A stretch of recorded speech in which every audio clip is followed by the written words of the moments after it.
കഴിഞ്ഞ പ്രവാചകന്മാരുടെ ഉമ്മത്തുകളെ പോലെയല്ല. നമുക്ക് ആയുസ് കുറവാണ്, നമുക്ക് സമയം കുറവാണ്, അതുപോലെ തന്നെ നമുക്ക് ജീവിതത്തിൽ ഇബാദത്ത് ചെയ്യാനുള്ള അവസരവും വളരെ കുറവാണ്. പക്ഷെ ഒന്ന് അല്ലാഹു ഖൈറു ഉമ്മത്തായ നമുക്ക് തന്നിട്ടുണ്ട്. അതെന്തെന്ന് വെച്ചാൽ മുഹമ്മദ് മുസ്തഫ സല്ലല്ലാഹു അലൈഹി വസല്ലമയുടെ ഉമ്മത്തായ വകുപ്പിൽ ഓരോരോ ഇബാദത്തുകൾക്ക് 10 മടങ്ങ് 10,000 മടങ്ങ് പ്രതിഫലമുള്ള ചില ഇബാദത്തുകൾ നമുക്ക് അല്ലാഹു തന്നിട്ടുണ്ട്.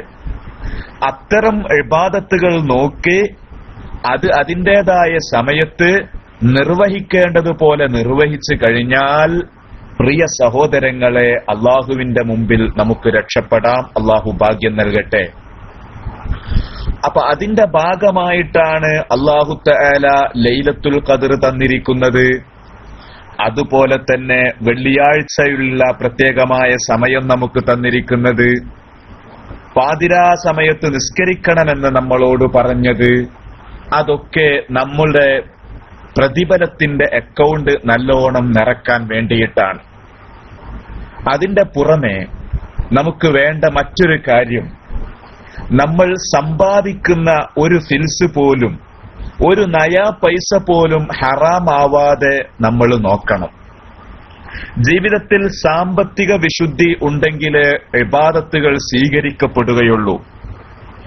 ഇബ്ലീസിന്റെ മക്കൾ വന്ന് ഇബ്ലീസിനോട് പറയും, നോക്കൂ, നിങ്ങൾ ആ മനുഷ്യൻ പാതിരാക്ക് എഴുന്നേറ്റ് നിസ്കരിക്കുന്നു, നല്ലോണം അള്ളാഹുവിനോട് കരഞ്ഞു ദുആ ചെയ്യുന്നു, കഷ്ടപ്പെട്ട് നോമ്പനുഷ്ഠിക്കുന്നു, ആ മനുഷ്യനെ അങ്ങനെ വിട്ടാൽ മതിയോ എന്ന് ഇബ്ലീസിന്റെ മക്കൾ ഇബ്ലീസിനോട് പറയുമ്പോ ഇബ്ലീസ് പറയും, ഉൻളുറു മിൻ ഐന ത്വആമുഹു വ ശറാബുഹു, അവൻ കുടിക്കുന്നതും അവൻ കഴിക്കുന്നതും എവിടെ നിന്നാണ് എന്ന് നിങ്ങൾ നോക്കുക. ഹലാലിൽ നിന്നാണെങ്കിൽ മാത്രം അവനെ പിഴപ്പിക്കാനും വഴിതെറ്റിക്കാനും നോക്കിയാൽ മതി. അവൻ കഴിക്കുന്നത് ഹറാമാണെങ്കിൽ അവനെ വിട്ടേക്കുക, അവൻ ഇബാദത്ത് ചെയ്ത് കഷ്ടപ്പെടട്ടെ, അതുകൊണ്ടൊന്നും കാര്യമില്ല, ഗുണമില്ല എന്ന് ഇബ്ലീസ് മക്കളോട് പറയുമെന്ന് ഹദീസിൽ വന്നതാണ്. ഏതൊരു ചെറിയ വിഷയമാണെങ്കിൽ പോലും നമ്മൾ ആ വിഷയത്തിൽ വളരെ ശ്രദ്ധിക്കണം. മഹാനായ അബ്ദുല്ലാഹിബ്നുൽ മുബാറക് റളിയല്ലാഹു അൻഹു പ്രമുഖ പണ്ഡിതനാണ്. ആ അബ്ദുല്ലാഹിബ്നുൽ മുബാറക് റളിയല്ലാഹു അൻഹു ഇസ്തആറ കലമൻ മിനശ് ശാമി, ഷാമിൽ ആരുടെ അടുത്തുനിന്നോ എഴുതേണ്ടി വന്നപ്പോൾ ഒരു പേന വാങ്ങി പെട്ടെന്ന് എഴുതിക്കഴിഞ്ഞ് ആ പേന കൊടുക്കാൻ മറന്നു. അൻതാക്കിയയിലേക്ക് യാത്ര പോയി. അങ്ങനെ അൻതാക്കിയയിൽ എത്തിയപ്പോഴാണ് സുബ്ഹാനല്ലാഹ്, ഞാൻ ഷാമിൽ നിന്ന് വാങ്ങിയ പേന കൊടുക്കാൻ മറന്നല്ലോ എന്ന് വിചാരിച്ചത്. അങ്ങനെ ഇദ്ദേഹം അൻതാക്കിയയിൽ നിന്ന് വളരെ ദുർഘടമായ യാത്ര വീണ്ടും നടത്തി ഷാമിൽ തിരിച്ചെത്തിയിട്ട് ഹത്താ റദ്ദൽ ഖലമ ഇലാ സാഹിബിഹി, ആ പേനയുടെ ഉടമയെ തെരഞ്ഞു പിടിച്ച് ആ പേന കൈമാറുകയാണ് അബ്ദുല്ലാഹിബ്നുൽ മുബാറക് റളിയല്ലാഹു അൻഹു ചെയ്തത്. ആലോചിക്കണം നമ്മൾ ഒരു പേനയുടെ വിഷയം. അതുകൊണ്ട് തന്നെ റുബിയ അന്ന ഇൻദ ദിക്രിഹി തൻസിലുർ റഹ്മ, അബ്ദുല്ലാഹിബ്നുൽ മുബാറക് റളിയല്ലാഹു അൻഹുവിന്റെ പേര് പറയുമ്പോ തന്നെ റഹ്മത്ത് ഇറങ്ങുമെന്ന് ചരിത്രം പറയുകയാണ്. അപ്പോ അത്രക്ക് സൂക്ഷ്മതയോടുകൂടെ അവര് ജീവിച്ചു. ഇന്നിപ്പോ നമ്മുടെ അവസ്ഥ എന്താ? നമ്മുടെ അവസ്ഥ എത്ര വലിയ, നമ്മൾ ഇതൊന്നും ശ്രദ്ധിക്കുന്നില്ല. പലരും ബസ്സിലെ കണ്ടക്ടർമാരാണ്. ബസ്സിലെ കണ്ടക്ടർമാര് 9 രൂപ ചാർജുള്ളടത്തേക്ക് 10 രൂപ വാങ്ങിയിട്ട് 1 രൂപ തരാ എന്ന് പറയും. അത് തരാൻ അയാളും മറക്കും, വാങ്ങാൻ നമ്മളും മറക്കും. 1 രൂപയാണെങ്കിൽ പോട്ടെ, അതങ്ങ് ഒഴിവാക്കി കൊടുക്കാം. ചില സമയത്ത് 100 രൂപ വാങ്ങിയിട്ടുണ്ടാകും, കേവലം 15 രൂപയായിരിക്കും ഫെയർ ഉണ്ടാക്കുക. അങ്ങനെ ഇരിക്കുമ്പോ ഈ 100 രൂപ വാങ്ങി ചേഞ്ച് ഇല്ല എന്ന് പറഞ്ഞ് അദ്ദേഹം പോയി. പിന്നീട് അത് മറന്നതായി ബോധ്യപ്പെട്ടാൽ നമുക്കും വിഷമമാണ്. ഇതൊക്കെ നമ്മൾ കഴിക്കുന്നു, നമ്മുടെ മക്കൾ കഴിക്കുന്നു, പിന്നെ എങ്ങനെ നമ്മുടെ കുടുംബം ശരിയാവുക? വളരെ ശ്രദ്ധിക്കേണ്ട വിഷയമാണ്. ഒരൽപ്പം പോലും നമുക്ക് അനുവദനീയമല്ലാത്തത് നമ്മുടെ കയ്യിൽ പെടരുത്. തൗബക്കുള്ള ഷർത്തുകൾ 3 അതേ സമയത്ത് ഇത്തരം ഹക്കടപാടുകൾ ഉണ്ടെങ്കിൽ ഈ ഹക്കടപാടുകൾ വീട്ടാതെ തൗബ സ്വഹീഹാകൂല എന്നാണ് നിയമമുള്ളത്. ഇനി അങ്ങനെ കൈപ്പറ്റിപ്പോയി കഴിഞ്ഞാൽ പിന്നെ ഉടമനെ തിരിച്ചറിയാനും ഉടമ റീച്ചബിൾ അല്ല, ഉടമയിലേക്ക് എത്തിച്ചേരാൻ പറ്റൂല. അറബിന്റെ കടയിലായിരുന്നു ജോലി, അവിടുന്ന് കാഷ്യറായിരുന്നു, അവിടുന്ന് കുറെ എടുത്തിട്ടുണ്ട്, ഇപ്പൊ അവിടുന്ന് എക്സിറ്റ് അടിച്ച് പോന്നതാണ്, തിരിച്ചു പോകാൻ യാതൊരു വഴിയുമില്ല, അല്ലെങ്കിൽ ഇനി തിരിച്ചു പോയാൽ അറസ്റ്റാകും, ഇനി അല്ല അറസ്റ്റൊന്നുമില്ല, അയാളെ കണ്ടുപിടിക്കാൻ പ്രയാസാണ്. ഇത്തരം ഘട്ടത്തിൽ ഒരു പരിഹാര മാർഗം നമ്മുടെ പണ്ഡിതന്മാര് പറഞ്ഞിട്ടുണ്ട്. ആ പൈസ എത്രയാണ് എന്ന് നോക്കിയിട്ട് അത് നല്ലൊരു വഴിയിൽ വിനിയോഗിച്ചിട്ട് അള്ളാഹുവിനോട് ഈ ഉടമനെ കൊണ്ട് പൊരുത്തപ്പെടിക്കാൻ പടച്ച റബ്ബിനോട് ദുആ ചെയ്യ, അത് മാത്രമേ അതിന് വഴിയുള്ളൂ. അപ്പൊ ആ പൈസ നമ്മൾ നല്ലൊരു വഴിയിൽ വിനിയോഗിച്ച് റബ്ബിനോട് പടച്ചോനെ പരലോകത്ത് വരുമ്പോ ഇയാളെ ഹക്ക് നീ പൊരുത്തപ്പെടിക്കണേ എന്ന് റബ്ബിനോട് പറയലാണ് അതിനുള്ള ഒരു വഴിയുള്ളത് പണ്ഡിതന്മാര് പറഞ്ഞത്. അതല്ലാതെ വേറൊരു വഴിയുമില്ല. ഇതൊക്കെ നമ്മുടെ നാട്ടിലുള്ളവരും പ്രവാസികൾ പ്രത്യേകമായിട്ടും ശ്രദ്ധിക്കേണ്ട വിഷയമാണ്. പ്രവാസികൾ ചിലര് പറയുന്ന അറബി മാന്യമായ ശമ്പളം തരുന്നില്ല, അപ്പൊ നമുക്ക് അറബി ഇല്ലാത്ത സമയത്ത് കൗണ്ടർ കയറിയിട്ട് ലേസം എടുത്തൂടെ എന്നൊക്കെ ചോദിക്കുന്ന ആളുകളുണ്ട്. സുബ്ഹാനല്ലാഹ്, അതൊന്നും പറ്റൂല. മാന്യമായ ശമ്പളം തരുന്നില്ലെങ്കിൽ നിയമ നടപടികൾ സ്വീകരിക്കുക എന്നല്ലാതെ നമ്മൾ അവിടെ ഒരു കള്ളനാവാൻ പാടില്ല, നമ്മൾ കക്കാനും പാടില്ല. അപ്പോ അതൊക്കെ പിന്നീട് നമ്മൾ ഖേദിക്കേണ്ടി വരും, വലിയ പ്രയാസം സൃഷ്ടിക്കും. ഇത്തരം ഹറാമായ മുതൽ തിന്നുന്ന നമ്മുടെ മക്കൾക്ക് ഹിദായത്തും കിട്ടുകയില്ല എന്നതും വളരെ ശ്രദ്ധിക്കേണ്ട വിഷയമാണ്.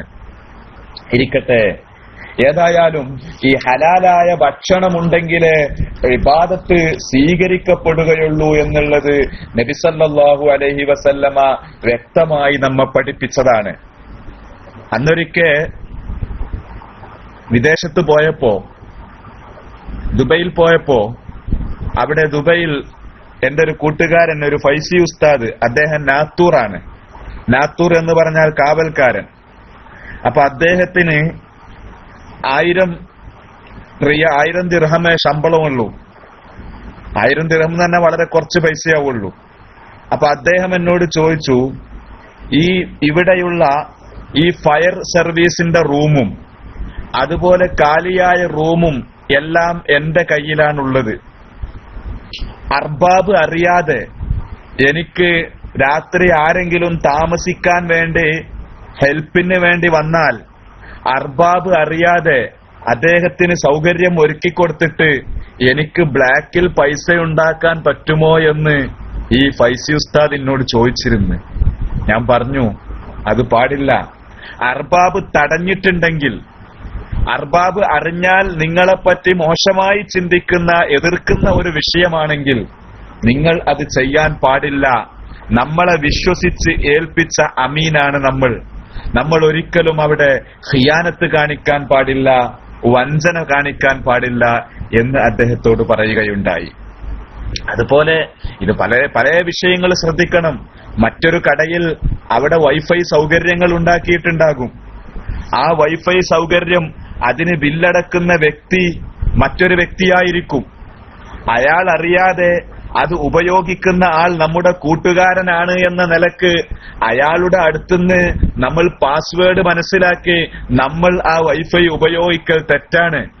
അതിന്റെ മുതലാളി അറിഞ്ഞാൽ അയാൾക്കത് പൊരുത്തമുണ്ടാകൂല, അത് തൃപ്തിയുണ്ടാകൂല. അതുകൊണ്ട് തന്നെ അതും വളരെ ഗൗരവത്തോടെ ചിന്തിക്കേണ്ട വിഷയമാണ്.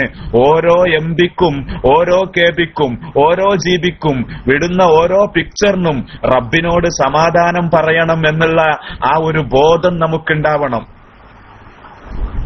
അൺലിമിറ്റഡ് ആയിട്ട് ഉപയോഗിക്കാം എന്നുള്ളത് നമുക്ക് ഹറാമായ രൂപത്തിൽ ഉപയോഗിക്കാനുള്ളതല്ലല്ലോ.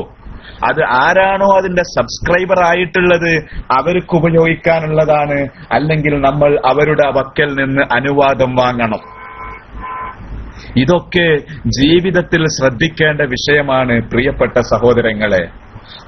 ലമ്മാ ലുരിബ ദീനാറു വദ്ദിർഹം, ദീനാറും ദിർഹമും അടിക്കപ്പെട്ടപ്പോൾ അഖദഹു ഇബ്ലീസ്, ഇബ്ലീസ് ദീനാറും ദിർഹമും എടുത്തിട്ട് ഫവളഅഹു ഐനൈഹി അല ഐനൈഹി, അത് കണ്ണിലിങ്ങനെ വെച്ച്, കണ്ണിന്റെ മുമ്പിൽ വെച്ചിട്ട് ഉമ്മ കൊടുക്കുകയാണ് ദീനാറിനും ദിർഹമിനും. എന്നിട്ട് പറയാണ് അന്തും സമറത്തു കൽബി വ ഖുറത്തു ഐനി, നിങ്ങളാണ് എന്റെ കരളിന്റെ കഷ്ണങ്ങൾ, നിങ്ങളാണ് എന്റെ ഇഷ്ടപ്പെട്ട മുത്ത്.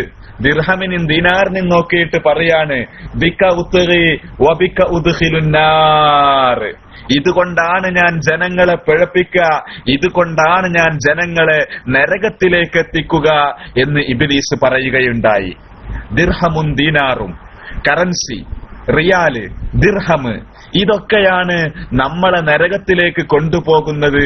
അത് സൃഷ്ടിക്കപ്പെട്ടപ്പോൾ തന്നെ ഇബ്ലീസിന് വല്ലാത്ത സന്തോഷമുണ്ടായി, അവൻ ആഹ്ലാദം കൊണ്ട് തുള്ളിച്ചാടി എന്നൊക്കെ ചരിത്രങ്ങളിൽ കാണുന്നു. അപ്പൊ അതുകൊണ്ട് തന്നെ ഇത്തരം അനുവദനീയമല്ലാത്ത യാതൊരു ഉപയോഗങ്ങളും നമ്മൾ നടത്താൻ പാടില്ല. അതേ സമയത്ത് അതിന്റെ ഉടമക്ക് തൃപ്തിയുണ്ട് എന്ന് നമുക്ക് തോന്നുകയാണെങ്കിൽ നമുക്കത് ഉപയോഗിക്കുന്നതിന് വിരോധമില്ല. അതുപോലെ തന്നെ ഉടമ അവഗണിച്ച ഒരു സംഗതിയാണ്, ഇപ്പോ അതിന്റെ ഉടമ ഇനി ഒരിക്കലും അത് തേടി വരൂല, അത് പോയെങ്കിൽ പോയിക്കോട്ടെ എന്ന് ഉടമ കരുതിയിട്ട് ഉടമ അവഗണിച്ചൊരു വസ്തുവാണെങ്കിൽ അതും നമുക്ക് എടുക്കാവുന്നതാണ്. കാരണം അത് മാലുൻ ലോയ്, ഉടമ ഇല്ലാത്ത ഒരു മുതൽ എന്ന നിലക്ക് അതും നമുക്ക് എടുക്കാവുന്നതാണ്. അതല്ലാതെ ഉടമക്ക് അതൃപ്തിയാണ് എന്ന് മനസ്സിലാകുന്ന ഒരു വിഷയമാണെങ്കിൽ ഒരിക്കലും സമ്മതമില്ലാതെ നമ്മൾ അത് എടുക്കാൻ പാടില്ല. ഒരാളുടെ ഒരു സീറ്റ്, ആ സീറ്റിൽ നമ്മൾ ഇരിക്കുന്നത് അയാൾക്ക് ഇഷ്ടമില്ലെങ്കിൽ നമ്മൾ അവിടെ ഇരിക്കൽ ഗസ്ബാണ്, പിടിച്ചു പറയാണ്, ധന അപഹരണമാണ് എന്നാണ് ഫുഖഹ പറയുന്നത്. അതുകൊണ്ട് തന്നെ ഒരാളുടെ സീറ്റിൽ അയാൾ എഴുന്നേറ്റ് പോയത് അയാൾ അത് ഒഴിവാക്കിയിട്ടില്ല എങ്കിൽ പോലും നമുക്കവിടെ ഇരിക്കാൻ പാടില്ല എന്നാണ് ശരീഅത്തിന്റെ നിയമമുള്ളത്. അപ്പോ അത്തരം കാര്യങ്ങൾ, ഇതൊക്കെ നമ്മൾ വളരെ സിമ്പിളായി കാണുന്ന വിഷയങ്ങളാണ്. ആ സിമ്പിളായി കാണുന്ന വിഷയങ്ങൾ അള്ളാഹുവിന്റെ അടുത്തത് ഗൗരവമുള്ളതാണ് എന്നുള്ള ഒരു ഓർമ്മ നമുക്കെപ്പോഴും ഉണ്ടാകണം. അള്ളാഹു നമ്മളെ നന്നാക്കി തെരുമാറാകട്ടെ. അപ്പൊ ജീവിതത്തിലെ സാമ്പത്തിക വിശുദ്ധി, ആ സാമ്പത്തിക വിശുദ്ധി കീപ്പ് ചെയ്ത് ജീവിച്ചാലേ ഇബാദത്തുകൾ അള്ളാഹു സ്വീകരിക്കുകയുള്ളൂ. അതില്ലാതെ കുറെ ഹജ്ജ് ചെയ്യുന്നു, ഉംറ കുറെ ചെയ്യുന്നു, നോമ്പ് കുറെ ഉണ്ട്, ഖുർആനോത്ത് നല്ലോണുണ്ട്, സ്വതക്ക നല്ലോണം കൊടുക്കുന്നുണ്ട്, പക്ഷേ കിട്ടുന്നത് അവന്റെ കൂട്ടുകാരനെ വഞ്ചിച്ചിട്ടും അതുപോലെ തന്നെ അതീവ അനുവദനീയമല്ലാത്ത സാമർഥ്യം ഉപയോഗിച്ചിട്ടൊക്കെയാണ് അവൻ പൈസ ഉണ്ടാക്കുന്നത് എങ്കിൽ അത് വളരെ ഗൗരവമുള്ള വിഷയമാണ്. സൂഫിയാക്കള്, നമ്മുടെ മഹാന്മാര് എത്ര ഗൗരവത്തിലാണ് ഈ വിഷയം കൊണ്ടു നടന്നിരുന്നത്. മഹാനായ അബൂ ഹനീഫ റളിയല്ലാഹു അൻഹു, അദ്ദേഹം തുണിക്കച്ചവടക്കാരനാണ്.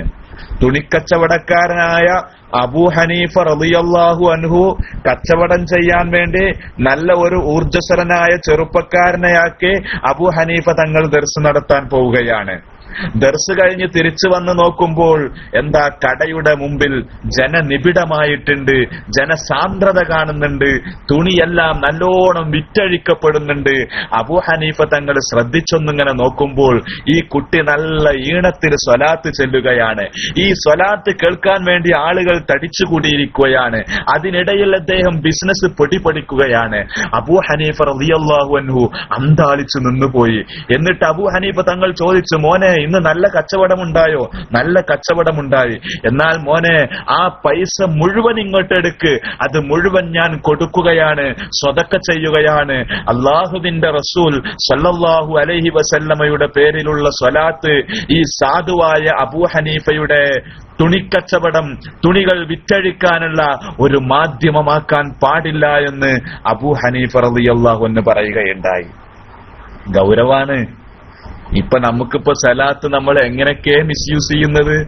സലാത്ത് കച്ചവടത്തിന് വേണ്ടി, സ്വലാത്ത് ലേലം ചെയ്യാൻ വേണ്ടി, സലാത്ത് വോട്ട് ചോദിക്കാൻ വേണ്ടി നമ്മൾ എല്ലേനും സലാത്താണ് വിനിയോഗിക്കുന്നത്. ഇതൊക്കെ നമുക്ക് പഠിക്കാനുള്ളതാണ്. സ്വലാത്തിന്റെ മജ്ലിസുകൾ എന്നൊക്കെ പറഞ്ഞാൽ ഇത്തരം വളരെ ഇഖ്ലാസോടെ കൈകാര്യം ചെയ്യേണ്ട കേസാണ്. അതാണ് നമ്മുടെ പൂർവികരായ പണ്ഡിതന്മാരും അഇമ്മത്തും നമ്മെ പഠിപ്പിക്കുന്നത്. അപ്പോ നല്ല നിയ്യത്തും വേണം, അതുപോലെ തന്നെ സാമ്പത്തിക വിശുദ്ധിയും വേണം. എന്നാൽ നമ്മുടെ ഇബാദത്തുകൾ കബൂലാക്കും. അങ്ങനെയാകുമ്പോ കുറച്ച് ഇബാദത്തുണ്ടെങ്കിൽ തന്നെ അള്ളാഹുവിന്റെ അടുക്കൽ അത് വലിയ പുണ്യമായിരിക്കും. അള്ളാഹുവിന്റെ അടുക്കൽ അത് വലിയൊരു മുതൽക്കൂട്ടായിരിക്കും. കുറഞ്ഞ ഇബാദത്ത് മതി, പക്ഷേ ഈ ജീവിത വിശുദ്ധി വേണം. നബി സല്ലല്ലാഹു അലൈഹി വസല്ലമ പറയുന്നു, ലയഅതിയന്ന അലന്നാസി സമാൻ, ജനങ്ങൾക്കൊരു കാലം വരാനുണ്ട്, ലാ യുബാലിൽ മർഉ ബിമാ അഖദൽ മാല ബിഹലാലിൻ അം ബിഹറാമിൻ. ആ ഒരു കാലം വന്നാൽ ജനങ്ങൾ മുതല് എങ്ങനെയാണ് സമ്പാദിക്കുന്നത് എന്ന് വിഷയമാക്കേയില്ല. അത് ഹറാമിലൂടെയാണോ ഹലാലിലൂടെയാണോ സമ്പാദിക്കുക എന്ന് ഒന്നും മൈൻഡ് ചെയ്യാത്ത ഒരു കാലം വരാനുണ്ടെന്ന് മഹാനായ റസൂലുള്ളാഹി സല്ലല്ലാഹു അലൈഹി വസല്ലമ നമ്മെ പഠിപ്പിക്കുകയാണ്. ഇന്നിപ്പോ അതല്ലേ കാലം. എങ്ങനെങ്കിലും 10 ഉറുപ്യ ഉണ്ടാക്കണം. 10 ഉറുപ്യ ഉണ്ടാക്കി കഴിഞ്ഞാൽ ഓൻ ഭാഗ്യവാനാണ്, ഓന്റെ തലവര നന്നായിട്ടുണ്ട്, ഓന് നസീബുള്ള ആളാണ്. എങ്ങനെങ്കിലും പൈസ ഉണ്ടാക്കണം, ഗൾഫിൽ പോകണം. ഇങ്ങനെ ഇതാണ് നമ്മൾ ഇതിൽ മാത്രം ഉടക്കിയിട്ടുള്ള ഒരു ജീവിതം. ഇങ്ങനെ ഒരു ഓറിയന്റഡ് ആയ ജീവിതമാണ് നമുക്കുള്ളത്. അതുകൊണ്ട് തന്നെ അള്ളാഹുവിന്റെ അടുക്കൽ നമ്മൾ സീറോ ആകും. അള്ളാഹു കാത്തുരക്ഷിക്കുമാറാകട്ടെ. കുറച്ച് മാത്രമാണെങ്കിലും അത് ഉള്ളത് ഹലാലാകണം. മഹാനായ ഇമാം ജുവൈനി റളിയല്ലാഹു അൻഹു ഇമാമുൽ ഹറമൈനി തങ്ങളുടെ പിതാവാണ്. ഇമാമുൽ ഹറമൈനി റളിയല്ലാഹു അൻഹു, ആ ഇമാമുൽ ഹറമൈനി റളിയല്ലാഹു അൻഹുവിന്റെ പിതാവാണ് ഇമാം ജുവൈനി തങ്ങൾ. ജുവൈനി തങ്ങൾ ദർസ് നടത്തി അതുപോലെ കിതാബുകൾ ബൈൻഡ് ചെയ്ത് ഉപജീവനം നടത്തുന്ന ആളാണ്. അങ്ങനെ കിതാബുകൾ ബൈൻഡ് ചെയ്ത് ഉപജീവനം നടത്തുന്ന ഇമാം ജുവൈനി വീട്ടിലേക്ക് വന്നപ്പോൾ തന്റെ കുട്ടിയായ ഇമാമുൽ ഹറമൈനിക്ക് മറ്റൊരു സ്ത്രീ മുല കൊടുക്കുന്നത് കണ്ട് ക്ഷുഭിതനായ ഇമാം ജുവൈനി റളിയല്ലാഹു അൻഹു ബലപ്രയോഗത്തിലൂടെ തന്റെ പൊന്നുമോൻ ഇമാമുൽ ഹറമൈനിയെ വാങ്ങുകയാണ്. ഇമാമുൽ ഹറമൈനിയെ വാങ്ങിയിട്ട് ആ കുട്ടിയുടെ കാല് മുകളിലേക്കാക്കി വായിലേക്ക് 2 വിരൽ തിരുകിയിട്ട് പാല് മുഴുവൻ ഛർദിപ്പിച്ചെടുക്കുകയാണ്. എന്നിട്ട് ദേശത്തോടെ ഭാര്യയോട് ചോദിക്കുന്ന, കിതാബുകൾ ബൈൻഡ് ചെയ്തിട്ടാണ് എടി നിനക്ക് ഞാൻ ഭക്ഷണം തരുന്നത്, 100% ഹലാലാണ് നീ കഴിക്കുന്നത്. എന്റെ കുഞ്ഞിനെ നീ മറ്റൊരു സ്ത്രീക്ക് മുല കൊടുക്കാൻ വേണ്ടി ഏൽപ്പിക്കുമ്പോൾ ആ സ്ത്രീ ഏത് രൂപത്തിലുള്ള ഭക്ഷണമാണ് കഴിക്കുന്നത് എന്ന് നീ ശ്രദ്ധിച്ചോ എന്ന് പറഞ്ഞ് ഇമാം ജുവൈനി റളിയല്ലാഹു അൻഹു തന്റെ ഭാര്യയോട് കയർക്കുകയുണ്ടായി. അപ്പോൾ പിൽക്കാലത്ത് വലിയ സുന്നത്ത് ജമാഅത്തിന്റെ സ്റ്റേജുകളിലും വേദികളിലും തർക്കിക്കുകയും മുനാദറ നടത്തുകയും ചെയ്യുന്ന ഇമാം ഹറമൈനി തങ്ങൾ ഇടക്ക് വാചകങ്ങൾ സ്റ്റക്കാകുമ്പോൾ ഇമാമുൽ ഹറമൈനി അത് സംബന്ധിച്ച് പറയുകയുണ്ടായി, ദാക മിൻ അസരിൽ ലബൻ, അത് അന്നത്തെ ആ മറ്റേ പാലിന്റെ അസറാകാനാണ് സാധ്യത. ഇടക്കിടക്ക് ശബ്ദം ഇടറുന്നത്, ഇടക്കിടക്ക് വാചകങ്ങൾ മുട്ടിപ്പോകുന്നത് ആ ഒരു പാലിന്റെ അസറാകണമെന്ന് ഇമാമുൽ ഹറമൈനി റളിയല്ലാഹു അൻഹു അഭിപ്രായപ്പെടുകയുണ്ടായി. നമ്മൾ വളരെ ഗൗരവത്തിൽ ശ്രദ്ധിക്കണം. കുട്ടിക്ക് കൊടുക്കുന്ന പാല്, കുട്ടിക്ക് കൊടുക്കുന്ന ഭക്ഷണങ്ങള്, അതുപോലെ ഗർഭിണിയാകുമ്പോൾ നമ്മുടെ ഭാര്യ കഴിക്കുന്ന ഭക്ഷണം, ഇതൊക്കെ വളരെ ശ്രദ്ധിക്കേണ്ട വിഷയമാണ്. എന്തൊക്കെയാണ് ഇവിടെ ചോദിക്കുന്നത്? ക്രാക്ക് ഉപയോഗിക്കലും തെറ്റാകില്ലേ? സോഫ്റ്റ്വെയർ ക്രാക്ക് ഉപയോഗിക്കലും തെറ്റാകില്ലേ? ക്രാക്ക് എന്ന് പറഞ്ഞാൽ എന്താ? ചതി തന്നെയല്ലേ? ചതിയാണെങ്കിൽ നമ്മൾ കോപ്പിറൈറ്റ് പോലുള്ള പുസ്തകങ്ങൾ കട്ടടിക്കുന്നത് പോലല്ലേ? അതല്ലേ ഉദ്ദേശിക്കുന്നത്? അതും തെറ്റന്നല്ലേ? എന്താ കാട്ടുക? അതും തെറ്റന്നെയാണ്. ഡ്യൂപ്ലിക്കേറ്റ് അതിന്റെ ഉടമ അറിഞ്ഞാൽ അവര് കേസ് കൊടുക്കൂലേ? നിയമപരമായി തെറ്റുള്ള വിഷയല്ലേ? അതെല്ലാം തെറ്റന്നെയാണ്. വളരെ ശ്രദ്ധിക്കണം നമ്മള്. പരമാവധി സൂക്ഷ്മതയോടുകൂടെ ജീവിക്കാൻ നോക്കുക. എങ്കിലും നബി സല്ലല്ലാഹു അലൈഹി വസല്ലമ പറഞ്ഞിട്ടുണ്ട്, നിങ്ങൾ പരമാവധി നിങ്ങൾ ഹലാല് ശ്രമിച്ചാലും എങ്കിൽ പോലും അതിലും ഹറാമ് മിക്സാകും എന്നുള്ള ഒരു സൂചന നബിത്തങ്ങൾ തന്നിട്ടുണ്ട്. അല്ലാഹു തആല പുറത്തു തരുമാറാകട്ടെ. അത് വിൻഡോസ് ഒക്കെ അങ്ങനെ തന്നെയാണ്. വിൻഡോസ് ഒക്കെ അതിന്റെ ഒറിജിനൽ സോഫ്റ്റ്വെയർ ആണെങ്കിൽ അതിന് 30,000 40,000 ഒക്കെ രൂപയാകും. അങ്ങനെ ആകുമ്പോ ഒരു ലാപ്ടോപ്പ് വാങ്ങണമെങ്കിൽ ലക്ഷക്കണക്കിന് രൂപ വരും. ഇപ്പോ അത്രയൊന്നും വരാതെ നമ്മൾ ഈ വിൻഡോസ്, ലിനക്സ്, അതുപോലെ നമ്മുടെ മൊബൈലുകളിലുള്ള ആൻഡ്രോയിഡ് ഇതെല്ലാം ക്രാക്കാണെന്ന് പറയുന്നു. സുബ്ഹാനല്ലാഹ്. പിന്നെ എങ്ങനെ ജീവിക്കുക? അതെല്ലാം ചിന്തിക്കേണ്ട വിഷയമാണ്. മസ്അല ഉണ്ടാക്കാനൊന്നും നമുക്ക് കഴിയൂല. അതിന് ഉടമകൾ അതിനൊരു മൗനാനുവാദം തന്നിട്ടുണ്ടോ എന്നുള്ളത് ചിന്തിക്കാർക്കും നല്ലത്. ഇല്ലെങ്കിൽ അവര് കേസ് കൊടുക്കൂലേ? ഏതായാലും അള്ളാഹു നമ്മെ രക്ഷപ്പെടുത്തട്ടെ എന്ന് മാത്രം ഇപ്പോൾ പറയുകയാണ്. കൂടുതലായിട്ട് ഇൻഷാ അല്ലാഹ് പിന്നീട് മറ്റൊരുക്കാവാം. ബാങ്കിന്റെ സമയമായിട്ടുണ്ട്. അള്ളാഹു അവൻ പൊരുത്തപ്പെടുന്നത് മാത്രം സമ്പാദിക്കാനും അത് മാത്രം ഉപജീവനമായി കാണാനും നമുക്കെല്ലാവർക്കും തൗഫീക്ക് നൽകുമാറാകട്ടെ. വ ആഖിറു ദഅവാന അനിൽ ഹംദുലില്ലാഹി റബ്ബിൽ ആലമീൻ. അസ്സലാമു അലൈക്കും.